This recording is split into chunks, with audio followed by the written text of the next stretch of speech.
I'll be demonstrating how to set up the Ellman Surgitron dual RF high-frequency generator and prepare it for use. I will be using the dual 120 generator. The same principles apply to the dual EMC90 device. We'll start by connecting the power cord and foot switch cable. Both of these connect to the rear of the device. To connect the foot switch, align the small latch on the foot switch cable connector with the notch at the 9 o'clock position. You will also find the dial for adjusting the volume. To connect the monopolar handpiece, align the 3 pins on the handpiece cable connector with 3 holes in the receptacle and press firmly for a complete fit. To connect the bipolar handpiece, insert the cable connector here and press firmly for a complete fit.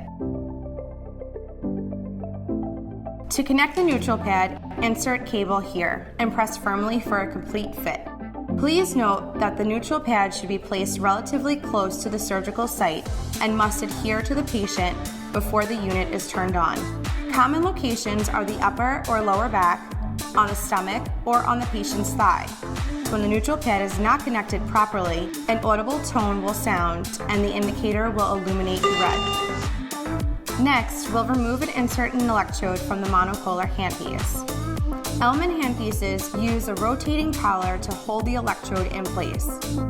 To insert an electrode, loosen the collar 1 full turn and fully insert the shaft of the electrode into the handpiece. Orient the electrode as desired and tighten the collar to ensure it does not move. Please note that most electrodes are bendable as well. Next, we'll learn how to set the appropriate energy output. This yellow collection of controls and displays denotes the cutting mode. Within this mode, there are 2 waveforms, cut and blend. These waveforms are selected using the select button. Use this button to toggle back and forth between cut and blend. This yellow indicator light illuminates next to the selected waveform. Once you select a waveform, you set the energy level using these buttons. The same logic applies to the coag mode, which is denoted by the blue controls and displays. With this blue select button, you can toggle between coag, fulgurate, and bipolar waveforms, and their settings are displayed here. Both the fulgurate and bipolar waveforms must be activated using the foot switch. The yellow pedal indicates the waveform selected on the upper LED readout, and the right blue pedal activates the waveform selected on the lower LED readout. Remember, you can tell which waveform is selected by looking at the yellow and blue indicator lights. Before using the generator, it is very important to determine the proper setting that allows you to efficiently cut through the tissue without the electrode dragging or the tissue sparking. The best way to do this is using a piece of beefsteak as a specimen.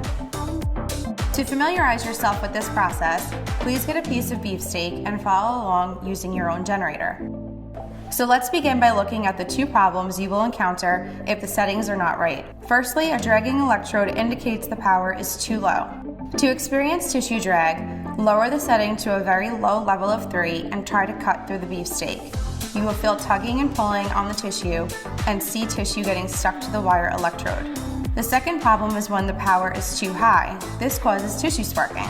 To experience tissue sparking, raise the setting to a very high level of 50 and try to cut through the beefsteak. The electrode will cut easily, but you will see the tissue sparking. The ideal power setting is just above tissue drag, between 15 and 20, so it glides through the tissue smoothly and easily with no sparking and no drag. Perfect!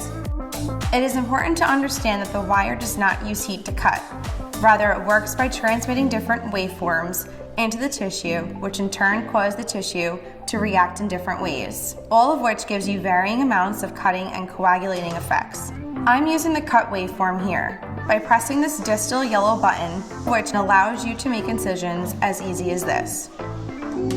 Notice how pink and raw the tissue remains on the inside.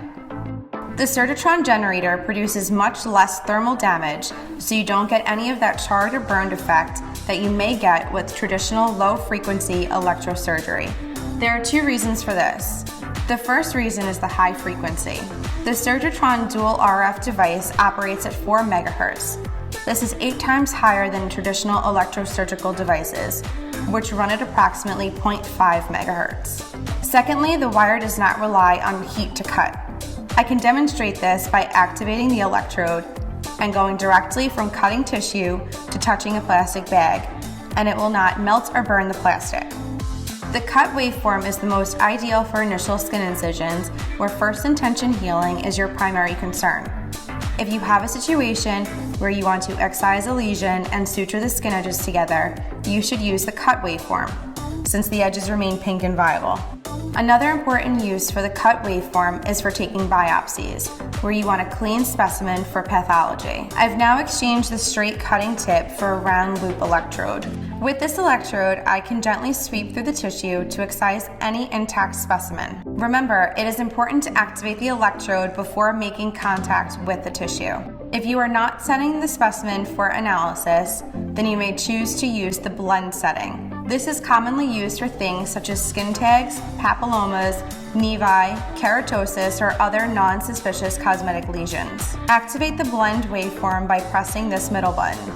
The blend waveform is a combination of cutting and coagulation, which helps control bleeding while incising or excising tissue.